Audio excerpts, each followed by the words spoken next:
Assalamu alaikum wa rahmatullah, j'espère que vous allez bien. Alors aujourd'hui, la question c'est la suivante. Qu'est-ce qui est le plus urgent, le plus important, le plus essentiel qu'un être humain peut avoir dans cette vie-là? De tout ce que tu peux avoir, qu'est-ce qui est le plus critique pour toi à avoir, le plus fondamental? Dans la sourate Fatiha, Allah il dit, il nous demande de dire Ihdina siratal mustaqim. Ça veut dire guide-nous vers le droit chemin. De toutes les choses qu'on peut demander, Allah il nous dit de dire guide-nous vers le droit chemin. Al-Hidayah, la guidance. Donc c'est de ça qu'il s'agit aujourd'hui. La sourate Fatiha, c'est la seule sourate qui est obligatoire de réciter dans nos prières. Si tu ne récites pas la sourate Fatiha dans ta prière, ta sourate elle n'est pas acceptée, elle n'est pas acceptable. Ce sont les règles de la prière. Et donc la sourate Fatiha, on la récite à chaque rakat. Ça veut dire au moins minimum 17 fois. On la récite matin et soir, 17 fois en 24 heures. On récite cette sourate. Et 17 fois on dit à Allah, Ihdina siratal mustaqim, guide-nous vers le droit chemin. Imagine aujourd'hui quelqu'un est perdu dans le désert. Il veut sortir du désert, il est perdu. La première chose qu'il va demander, c'est qu'on le guide pour sortir du désert. Il ne va pas demander à manger, à boire, ou bien des bijoux, ou bien des immeubles. Tout ce qu'il veut d'abord, avant tout, il veut sortir du désert. Parce que le désert est impitoyable. Si tu te perds dans le désert, c'est fini pour toi, tu es mort. Donc la première des choses qu'il veut, lui, c'est sortir du désert, c'est être guidé vers le chemin qui va lui permettre de sortir de ce désert-là. De la même manière, quelqu'un qui n'arrive pas à bien respirer, il a un souci avec ça et puis on lui offre à manger ou à boire. Il ne veut pas tout ça, il veut pouvoir respirer parce qu'il veut pouvoir vivre. Donc, on voit bien qu'il y a des choses prioritaires dans cette vie-là. Et de la même manière, Allah, il a mis dans la sourate Fatiha ce qu'on doit lui demander de prioritaire avant toute autre chose. D'accord? Donc, ça montre que avant tout ce qu'on demande d'autre dans cette vie, demandons à Allah de nous guider. Allah, il est Al-Hadi, c'est lui qui guide. Le prophète sallallahu alayhi wa sallam, lui, il a été amené ici sur cette terre pour nous guider, mais pour nous montrer le chemin en fait. Pas pour nous mettre sur le chemin et nous guider, c'est Allah seul qui guide. Allah, il dit dans le Coran au prophète sallallahu alayhi wa sallam, il dit, tu ne guides pas qui tu aimes, mais c'est Allah qui guide qui il souhaite, qui il veut. Donc Allah, il nous demande de lui demander de nous guider, de vraiment avoir soif de cette guidance, et de savoir que cette guidance, seul lui la donne. Et une fois qu'il la donne, il faut continuer à la chercher, il faut continuer à la demander. Ce n'est pas quelque chose qui nous appartient, ça y est. Alhamdulillah, on a la guidance. Il faut toujours continuer à la chercher. Après chaque prière, on revient, on recommence, on répète encore « Oh Allah, guide-nous, Allah, guide-nous ». Ça veut dire que la guidance, elle est essentielle pour nous. De la même manière, il y a des gens qui pensent que lorsqu'ils sont guidés, ils peuvent juger les autres. Il ne faut pas juger les gens parce que c'est Allah qui guide qui il veut. Il faut toujours qu'on soit inquiet de savoir est-ce qu'Allah, il nous a guidés? On veut qu'Allah, il nous guide.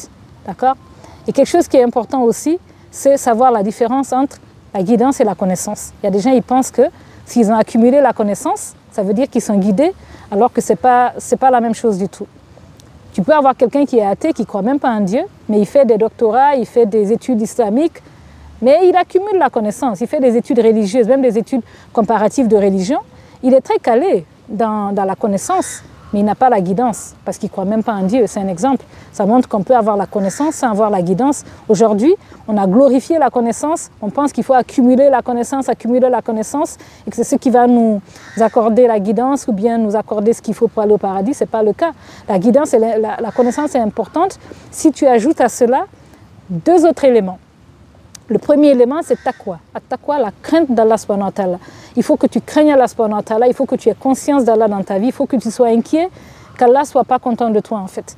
Il faut que tu te demandes, est-ce qu'Allah il est content de moi? Je veux qu'Allah soit content de moi. Est-ce qu'il est content de ce que je fais? Est-ce qu'il est content de moi? Et c'est cette inquiétude-là, c'est cette crainte d'Allah subhanahu wa ta'ala que tu vas rajouter à ta connaissance pour savoir est-ce que tu es bien guidé ou pas. C'est un peu comme si tu avais une torche, mais à l'intérieur, il n'y a pas de pile. D'accord? La torche sans pile, elle ne peut pas t'éclairer le chemin. De la même manière, il y a des gens, ils ont étudié le Coran, ils utilisent les versets du Coran pour assassiner des êtres humains innocents. Ils disent, dans le Coran, c'est écrit que je dois les tuer. Et puis, ils ont fait des sectes, ils ont fait des groupes, et puis leur travail, eux, c'est aller assassiner des innocents. Et puis, ils disent que, voilà, c'est ce qu'Allah subhanahu wa ta'ala a écrit dans le livre, qui sont en train de se conformer au livre d'Allah subhanahu wa ta'ala.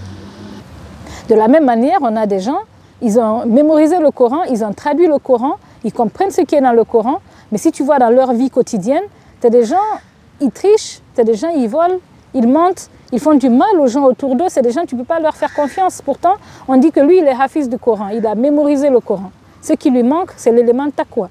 avoir peur d'Allah subhanahu wa ta'ala, avoir conscience d'Allah subhanahu wa ta'ala. Et le deuxième élément aussi qu'il faut rajouter, c'est l'intention. Pour quelle intention tu es en train d'apprendre le Coran? Pour quelle intention tu es en train d'accumuler la connaissance religieuse? Si c'est pour Allah, c'est bien, ça veut dire que tu seras guidé à travers ça. Mais si ce n'est pas pour Allah subhanahu wa ta'ala, ça veut dire que le Coran vers lequel tu vas, ça va être une cause d'égarement, pas une cause de guidance. D'accord? Ça pour dire aussi que lorsqu'on va vers la connaissance, ne cherchons pas juste à accumuler la connaissance, sachant que si on ne rajoute pas ces éléments, on va être égaré et les gens vont se dire « ouais, lui il est religieux, regarde ce qu'il fait » et pourtant tu n'es pas religieux parce que tu as juste accumulé des connaissances. Donc l'objectif de tout ce qu'on est en train de faire pour accumuler ces connaissances, c'est de reconnaître la perfection d'Allah Azza wa Jal et de l'adorer comme il faut.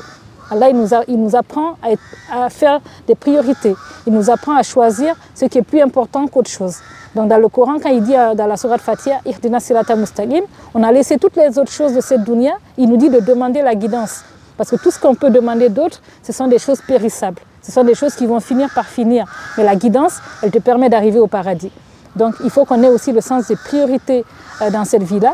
Et à travers ce doigt dans la sourate Fatiha, Allah il nous permet d'avoir le sens des priorités. Et également, Allah il ne dit pas de dire « guide-moi », il dit de dire « guide-nous ». « Ihdina siratal mustaqim », ça veut dire « guide-nous vers le droit chemin ». Allah il aurait pu dire de dire « guide-moi ».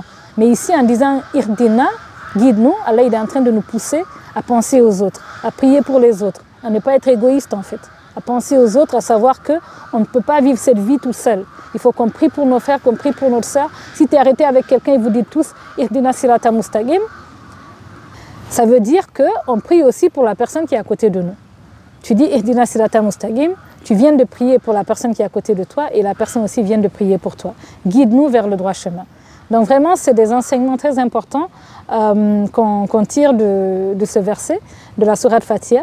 Et ça montre aussi que cette vie, vraiment, il faut qu'on demande ce qui est éternel.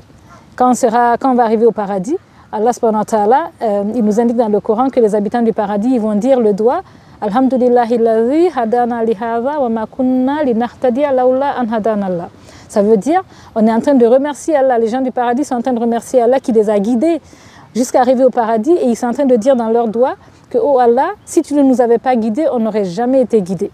Ça montre bien que Allah, il est Al-Hadi, c'est lui qui guide, on doit lui demander la guidance, on doit insister, on doit purifier nos cœurs, on doit s'assurer que la guidance, on la cherche, la connaissance, on la cherche pour les bonnes raisons.